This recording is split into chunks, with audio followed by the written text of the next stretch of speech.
Friend આ છે અમારા સોસાયટીમાં નાના નાના છોકરા બનાવેલો ગબ્બર. કેટલો સરસ કોઈ ગબ્બર બનાવેલો છે, દેખાય છે. લાઇટો પણ લગાવેલી છે. ઉપર માતાજીનો ફોટો પણ મૂકેલો છે. નીચે નાના નાના ઘરો પણ બનાવેલા છે. હેલો ફ્રેન્ડ, જય શ્રી કૃષ્ણ. ફ્રેન્ડ આ છે અમારું મંદિર. આજે નોરતાનો પહેલો દિવસ છે. તો ફ્રેન્ડ અમારે છે ને 10 દિવસ અમે આરતી કરીએ છીએ અંબેમાની. તો ફ્રેન્ડ આ દેખાય છે અમારું મંદિર છે. આ બધા અમારા ભગવાન છે. તો કાળકામાં મારા મમ્મીએ હાથ ચલાવેલો છે. જો બધે ફૂલ પણ આ રીતે મૂકેલા છે. બહુચરમાનો પણ છે ફોટો, કાળકામાનો પણ છે. દેખાય છે જો કેટલા બધા ભગવાન છે. આ કાળકામાના સૌથી મોટો હાર ચડાવ્યો છે. જો નીચે પણ દરેક ભગવાન છે. દેખાય છે ગણપતિ દાદા છે. પછી આ બાજુ બહુચરમાં છે, કાળકામાં છે. પછી દરેક ભગવાનો અમારા ત્યાં છે. જો મારા મમ્મીએ પ્રસાદી પણ ચડાવી છે. સફરજનની પ્રસાદી પણ આજે ચડાવી છે. ફ્રેન્ડ અમારે છે ને 10 દિવસ અમારા ઘરે આરતી થાય છે. જ્યારે નોરતા ચાલુ થાય છે ત્યારે અમે 10 અમારા ઘરે આરતી કરીએ છીએ. મારી મમ્મી છે ને બધા ભગવાનને જો ચાંદલો કરે છે. દેખાય છે જો ગણપતિ દાદાને, પછી બહુચરમાને, કાળકામાને દરેકને ચાંદલો કરે છે. ફ્રેન્ડ મારી મમ્મી છે ને ભગવાનમાં બહુ જ માને છે. મારી મમ્મી તો નહીં, અમે બધા જ માનીએ છીએ. એટલા માટે ગમે ત્યારે અમે છે ને ગમે તે પરિસ્થિતિમાં હોય તો અમે નવરાત્રિમાં 10 દિવસ અમે આરતી કરીએ છીએ અને પ્રસાદી કરીએ છીએ. 10 દિવસ અમે સાંજે છે ને ડેલી આરતી કરીએ છીએ. અમારા સોસાયટીમાં ફ્રેન્ડ આરતી થાય છે. તો ફ્રેન્ડ એ પણ હું તમને બતાવીશ. આજે છે ને અમારા સોસાયટીમાં પણ અંબેમાનો ફોટો મૂકીને ત્યાં કણે પણ આજે આરતી કરી હતી. એ પણ હું તમને બતાવીશ. તમે વિડીયોમાં બને રહેજો. જો તમને મારો વિડીયો ગમે તો ચેનલને લાઇક, શેર અને સબસ્ક્રાઈબ કરવાનું ભૂલતા નહીં. ફ્રેન્ડ અમારું મંદિર છે ને થોડુંક નાનું છે. અમારા ઘરે પણ થોડુંક નાનું છે. એટલે અમે છે ને આ રીતે મંદિર બનાવેલું છે. જો મારી મમ્મી છે ને આ રીતે ગુલાલ છાંટે છે દરેક ભગવાનને. દેખાય છે જો ગણપતિ દાદાને, કાળકામાને, બહુચરમાને, બીજા ઘણા ફોટા છે. એને દરેક મૂર્તિ પણ છે, એને ગુલાલ છાંટે છે. આ રીતે અમારા ઘરમાં પૂજા થાય છે. જો પછી છે ને અમારો વિવાંશ જો દાદી જોડે બેઠો છે. દેખાય છે જો વિવાંશ કેવો મસ્તી કરે જાય છે. વિવાંશને છે ને તમે કંઈક આવું અલગ કાર્ય કરો તો તે આ રીતે મસ્તી કરે છે. જો મારી મમ્મી છે ને દીવો કર્યો છે. હવે અમારે છે ને બહુચરમાની અમે આરતી ગઈશું. તો અમારે 10 દિવસ અમે બહુચરમાની આરતી કરીએ છીએ. જો દીવો કર્યો છે મારી મમ્મીએ. ને વિવાંશ કેવો બેઠો રમે જાય છે. વિવાંશ માટે તો આ બધું નવું જ કહેવાય, કારણ કે વિવાંશે તો પહેલી જ વાર દેખેલું હોય છે. એટલા માટે જો વિવાંશને તો આવું કોઈ અલગ કાર્ય કરતું હોય તો એના જોડે જતો રહે છે. જો દેખાય છે જો કેવો અહીંયાથી જો કેવો રમે જાય છે. જો છે ને પણ વિવાંશને છે ને થોડોક સાચવવો પડે છે ફ્રેન્ડ, કારણ કે હવે થોડોક ચાલતો થઈ ગયો છે ને એટલે જો કેવું પરેશાન કરે છે. તમને દેખીને જ ખબર પડી જાય છે કે વિવાંશ થોડોક મસ્તીખોર છે. તો ફ્રેન્ડ આજે છે ને વિવાંશને તાવ આવ્યો છે. તો એટલા માટે અમે છે ને આ પૂજા કરીને પછી હું છે ને રાત્રે ઘરે આવ્યો હતો. તો ત્યારે અમે દવાખાને ગયા હતા. અમારે છે ને ડૉક્ટર ઓળખીતા છે. એટલા માટે અમે છે ને એમના ઘરે જ ગયા હતા.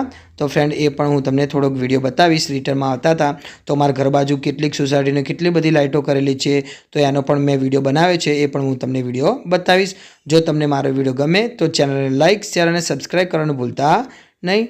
જો અમારે છે ને આ રીતે પૂજા કરે છે. દેખાય છે આ છે પૂજાની આ થાળીમાં જો સાથીઓ પણ દોરેલો છે. સાથીની ઉપર આ રીતે મારી મમ્મી છે ને ઘી પણ નાખે છે. પછી દીવો પણ મૂકે છે. પછી જો આ પૂજાની થાળી છે દેખાય એની પર આ રીતે ગુલાલથી સાથીઓ કરેલો છે. જો ફ્રેન્ડ અમારે છે ને બધા ભગવાન માનીએ છીએ. એટલે જો કેટલા બધા ભગવાન છે દેખાય છે. અમારે જો ઠાકોરજી પણ છે, ગણપતિ દાદાની મૂર્તિ પણ 2 જેટલી છે. પછી ગોગા મહારાજ પણ બેસાડેલા છે. પછી કાળકામાં, અંબેમાં બધા માની અમારા ઘરે મૂર્તિ છે. જો અમારા વિવાંશને કહે છે ને કે તું બેસી જા. મારા મમ્મીએ કીધું કે તું બેસી જા. તો વિવાંશ છે ને બેસવા તૈયાર નથી. જો મારા મમ્મી એના હાથમાંથી વસ્તુ છોડાવે છે ને તો પણ એ છોડતો નથી, કારણ કે એને છે ને આવું કંઈક કરે તો એને બહુ જ ગમે છે. જો મારા મમ્મી એને ઘંટડી આપી કે આ રીતે ઘંટડી વગાડ, પણ એ તો છે ને ફ્રેન્ડ ગમે તે વસ્તુ આપો ને તો સીધું મોઢામાં જ મૂકી દે છે. જો એ છે ને આ ઘંટડી લેશે ને તો તમે દેખજો ઘંટડીને પણ મોઢામાં મૂકી દેશે. જો ઘંટડી દેખાય છે. જો ધીમે કેવો એ થોડીક વાર મોઢામાં મૂકી દીધી પછી શીખવાડે કે આ રીતે વગાડવાનું. જો પછી કેવો વગાડવા માંડ્યો દેખાય છે. જો દેખાય જો પાછી એને મોઢામાં મૂકી દીધી. જો ને એ વિવાંશ છે ને કોઈ બી વસ્તુ આપો તો સીધું મોઢામાં જ મૂકી દે છે. જો કેવું મૂકી દે છે. જો કેવો ઊભો છે દેખાય ફ્રેન્ડ. અમારે છે ને વિવાંશ ઊભો રહેતા થઈ ગયો છે. જો કેવો ઘંટડી ખાય છે મોઢામાં મૂકીને. અમારે છે ને વિવાસ બહુ જ મસ્તીખોર થઈ ગયો છે. અમને પહેલાં ફ્રેન્ડ જ્યારે આવ્યો ને ત્યારે આટલો બધો મસ્તીખોર નહોતો, પણ હજી તો 8 કે 9 મહિનાનો છે ને તો અત્યારે એટલો બધો મસ્તીખોર થઈ ગયો છે ને, હજી ખબર નહીં હજી મોટો થઈને હજી આનાથી વધારે મસ્તીખોર શી ખબર થાય કે નથી થતો. મને લાગે છે આઈ થિંક થઈ તો જશે. જો અત્યારે જ કેવું કરે છે દેખાય છે ફ્રેન્ડ. એને જો ઘંટડી આપીને તો બીજા કોઈને વગાડવા પણ નહોતો આપતો, એના જોડે જ રાખીને કે આમ કરે હાથ. પહેલાં કોઈ દેખે તો આમ હાથ હલાવી જાય, પછી કોઈ ના દેખે એટલે એ સીધી મોઢામાં મૂકી દેતો હતો.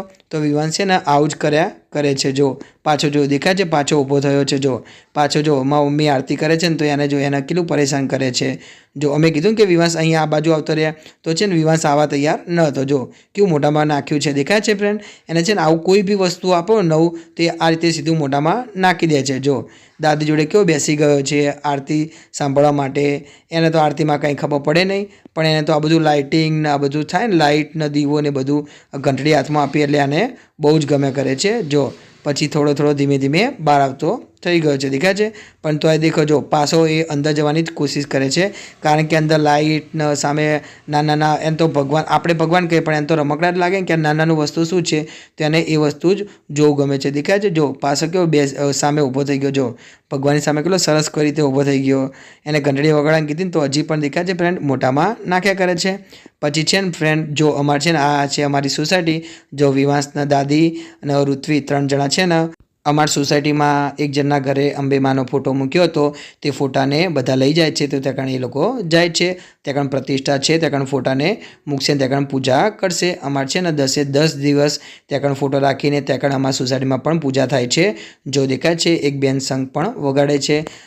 દેખાય ચારે બાજુ કેટલી સરસ કોઈ લાઇટો કરી છે. આ બધા છે ને ફ્રેન્ડ કોમન પ્લોટમાં જાય છે. અમારી સોસાયટીમાં કોમન પ્લોટ છે, ત્યાં આ ફોટાને મૂકશે, ત્યાં પ્રતિષ્ઠા કરશે અને ત્યાં જ આરતી કરશે. અમારે છે ને ફ્રેન્ડ દરરોજ રાત્રે 9 વાગે 10 દિવસ આરતી થાય છે. જો વિવાંશે પણ જાય છે, દાદી પણ જાય છે. એમાં જો દેખાય છે અહીંયા કેટલું સરસ કોઈ જો અમારે કેટલું સરસ કોઈ શણગારેલું છે. પાછળ જો પડદા મૂકેલા છે. જો અહીંયા છે ને અહીંયા પ્રાણ પ્રતિષ્ઠા કરશે. અહીંયા મહારાજે પણ લાવ્યા હતા તો મહારાજે કીધું કે અહીંયા ફોટો મૂકી દો. પછી ત્યાં અમારો ફોટો મૂકી દીધો હતો. પછી જો થાળીમાં વાટકીમાં ઘી, પછી ગુલાલ, પછી જે બીજું કાંઈ જોઈતું હોય અગરબત્તી, પેટી, દીવો દેખાય છે. એક દીવો પણ એક બેન લઈને આવ્યા હતા. અહીંયા જો આ રીતે દીવો પણ રાખે છે. પછી જો પાણી પણ લાવ્યા હતા. પછી ત્યાં પ્રાણ પ્રતિષ્ઠા કરી હતી. જો કેટલા બધા લોકો આવ્યા છે દેખાય છે ફ્રેન્ડ. આ બધા લોકો સાંજે અમારે છે ને 7 વાગે આ રીતે પ્રતિષ્ઠા કરી હતી. ફોટાને અહીંયા મૂક્યો હતો. જો ફોટાને પણ હાર ચડાવેલો છે, ચુંદડી પણ ચલાવેલી છે. આ છે મહારાજ છે ને સૌથી પહેલાં બાજોટ ઉપર ચાંદલા કરે છે. જો દેખાય છે બાજોટ થોડોક ઊંચો નીચો હતો એટલા માટે નીચે કંઈક ભરાવેલું છે. પછી બાજોટ ઉપર ચાંદલા કરીને અંબેમાના ફોટાને પછી ત્યાં મૂક્યો હતો. જો એ પણ હું તમને બતાવીશ. તમે વિડીયોમાં બને રહેજો. ફ્રેન્ડ તમને મારો વિડીયો ગમે તો ચેનલને લાઇક, શેર અને સબસ્ક્રાઈબ કરવાનું ભૂલતા નહીં. જો દેખાય છે ફ્રેન્ડ અહીંયા છે ને નાની છોકરીઓને બોલાવી છે અંબેમાનો ફોટો મૂકવા માટે. દેખાય છે કારણ કે કુવાસીને કંઈ બી સારું કાર્ય કરો ત્યારે કુવાસીને તમે હાથે કરાવો તો એ કાર્ય સારું જ થાય છે. જો અંબેમાનો આ રીતે ફોટો મૂક્યો છે. જો અહીંયા છે ને આ ઉપર ચૂંદડી પણ મૂકેલી છે, પછી હાર પણ ચડાવેલો છે. અંબેમાને છે ને ચાંદલો પણ કરે છે, ઉપર કંકુ પણ છાંટે છે, પછી ચાંદલા પર ચોખા પણ લગાડે છે. દેખાય છે જો આ છે આ રીતે આખી પૂજા કરી હતી. જો હાર લાવ્યા હતા, બીજા પણ હાર લાવ્યા હતા, એ પણ હાર ચડાવે છે. અંબેમાને કદાચ કોઈએ માન્યા હોય અથવા કોકે આ બધા છે ને ફ્રેન્ડ સોસાયટીમાંથી કોઈને કીધું નહોતું પણ સ્વેચ્છાએ લોકો લાવ્યા હતા. દેખાય છે બધા હાર લાવ્યા હતા તો 1-2 હાર ચડાવ્યો હતો ને માની આ રીતે પ્રતિષ્ઠા કરી હતી. જો આગળ દીવો પણ કર્યો હતો. પછી છે ને ફ્રેન્ડ આ છે અમારો ગબ્બર. અમારી સોસાયટીમાં ગબ્બર બનાવેલો છે. નાના છોકરાએ કેટલો સરસ કોઈ ગબ્બર બનાવેલો છે દેખાય છે ફ્રેન્ડ. ગબ્બરની ઉપર જો માતાજીનો ફોટો પણ મૂકેલો છે, અંબેમાનો ફોટો પણ મૂકેલો છે, ત્યાં પણ હાર ચડાવેલો છે. કેટલો સરસ કોઈ ગબ્બર છે. જો નીચે પણ કેટલા પગથિયા બનાવેલા છે દેખાય ફ્રેન્ડ. આ બધું છે ને નાના છોકરાઓએ જાતે કર્યું હતું. જો લાઇટિંગે પણ કરી છે દેખાય છે. જો કેટલી સરસ કોઈ લાઇટિંગ કરી છે. યલો કલરની લાઇટિંગ પણ લગાડેલી છે. નીચે પણ આ રીતે ઘરો બનાવેલા છે દેખાય છે. પછી છે ને ફ્રેન્ડ મેં તમને વાત કરી હતી ને વિવાંશને અમે દવાખાને લઈ ગયા હતા. તો દવાખાનેથી ઘરે આવતા હતા ત્યારે જો અમારી સોસાયટીની બીજી સોસાયટીની અમારી સોસાયટીની સામે ત્યાં જો કેટલી સરસ કોઈ લાઇટો કરેલી છે. યશધામ સોસાયટી છે ત્યાં પણ લાઇટો કરેલી છે. પછી જો આ બાજુ યસ કુટી છે એ સોસાયટીની પણ લાઇટો કેટલી સરસ કોઈ લગાવેલી છે દેખાય છે ફ્રેન્ડ જો આ બાજુ પણ સોસાયટીની લાઇટો કેટલી સરસ કોઈ લગાડેલી છે જો સામે દેખાય સામેલી સોસાયટીની પણ લાઇટો લગાવી છે આ સોસાયટીની પણ લાઇટો લગાડેલી છે જો કેટલી સરસ કોઈ લાઇટો લગાડેલી છે આ સોસાયટીમાં છે ને અમારી સોસાયટીની ગોળમ આખી સોસાયટીમાં લાઇટો લગાડેલી છે હું તમને બતાવું છું જો દેખાય છે આખી સોસાયટીમાં લાઇટો લગાડેલી છે પછી યસ વિલા સોસાયટી છે ત્યાં આગળ પણ કેટલી સરસ કોઈ લાઇટો લગાડેલી છે દેખાય છે દુલ્હનની ગોળમ કેટલું સજાવેલી છે લાઇટો પછી આગળ પણ હું તમને બતાવું ત્યાં આગળ પણ આ રીતે લાઇટો લગાડેલી છે જો દેખાય છે અહીંયા પણ લાઇટો કેટલી સરસ કોઈ લગાડેલી છે આ છે યસ કુટી સોસાયટી ફ્રેન્ડ તમને મારો વિડીયો ગમ્યો હોય તો ચેનલને લાઇક શેર અને સબસ્ક્રાઈબ કરવાનું ભૂલતા નહીં ફ્રેન્ડ અહીંયાથી હું વિડીયો સમાપ્ત કરું છું જય શ્રી કૃષ્ણ